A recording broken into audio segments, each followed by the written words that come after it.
สวัสดีครับสวัสดีเพื่อนๆพี่ๆน้องๆชาวเครื่องบินบังคับทุกคนนะครับวันนี้จะพามาชมเฮลิคอปเตอร์สเกลบังคับวิทยุลำนี้ครับลำนี้มีชื่อว่า Black Hawk นะครับหรือว่า US 60 Black Hawk หรือ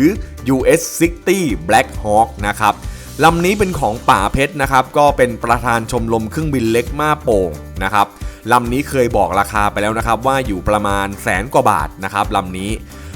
น้ำหนักพร้อมบินนะครับก็เกือบ20 โลเลยนะครับหนักมากๆนะครับส่วนแบตเตอรี่ที่ใช้นะครับเป็นแบตเตอรี่12 เซลล์นะครับฮอลำนี้เป็นฮอสเกลไซส์700นะครับเดี๋ยวเรามาชมการเฟิร์สไฟลท์ไปพร้อมๆกันเลยครับไปชมกันเลยครับ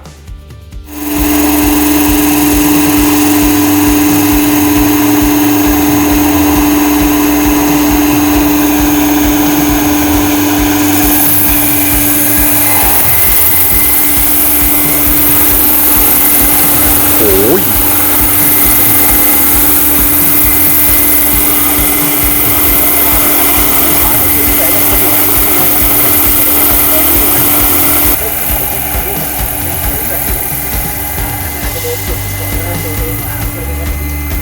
ปล่อยรถตัวมาแล้วลูกก็โยน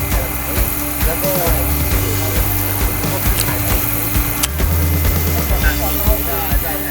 คือเรายังไม่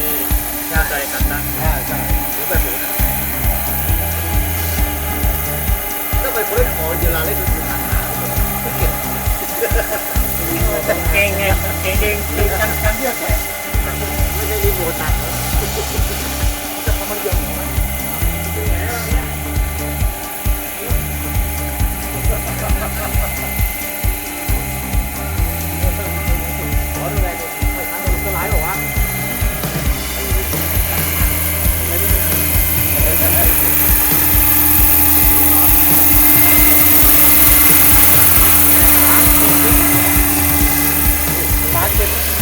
10 ล้อได้ยังใช่ไหมพักได้พักแบบใหม่เหรอ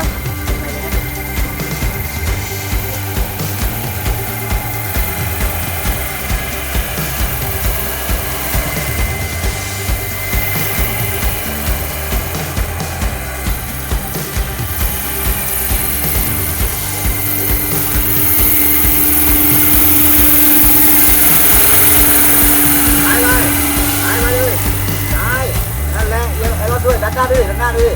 ด้านหน้าปลาลานเขาเสียงหน่อยปลาลานทุกคนอันนี้เสียงเต็มกระบอกยกขวาไปยกขวาไปยกขวาไปขวาไปขวาไปขวากันกันได้อย่าลดแบบไอ้วิลเลเตอร์ข้างรถ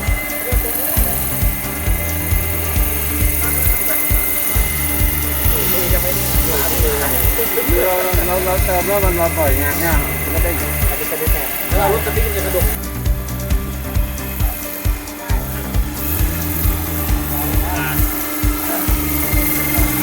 อ๋อนี่จับตัวลูกศิษย์มาดีกว่าเขาส่งเข้าทหารจับตัวลูกศิษย์มาใช่ปะ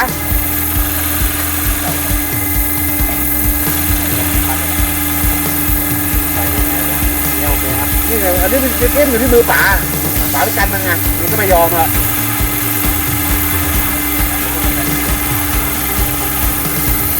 รอบเดียวพอแล้วหรอ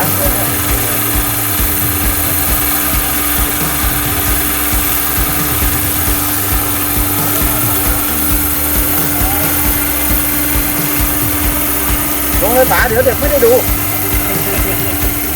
เดี๋ยวแต่เป็นบทเป็นวูบเลยนะโอ้มาแล้วตัวมันหนักอ่ะ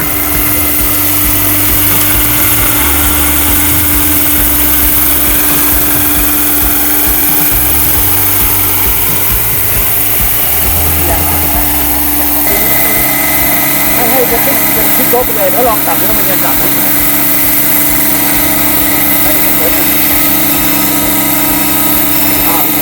คิดลบไปเลยป๋าตัดโอเคนะครับวันนี้ถือว่าปลอดภัยนะครับในการ First Flight ฮอลำนี้นะครับวันนี้ก็ต้องขอบคุณป๋าเพชรด้วยนะครับที่มาบินฮอสวยๆให้พวกเราได้ชมกันนะครับแล้วก็ขอบคุณเพื่อนๆพี่ๆน้องๆทุกคนนะครับที่คลิกเข้ามาชมคลิปผมนะครับไฟล์นี้อาจจะมีทุลักทุเลนิดหน่อยนะครับเพราะว่าเป็นไฟล์แรกนะครับแต่เดี๋ยวยังไงจะเก็บบรรยากาศสวยๆมาให้ชมอีกครั้งหนึ่งนะครับในไฟล์หน้านะครับยังไงก็ขอบคุณนะครับที่เข้ามาชมคลิปผมครับสวัสดีครับ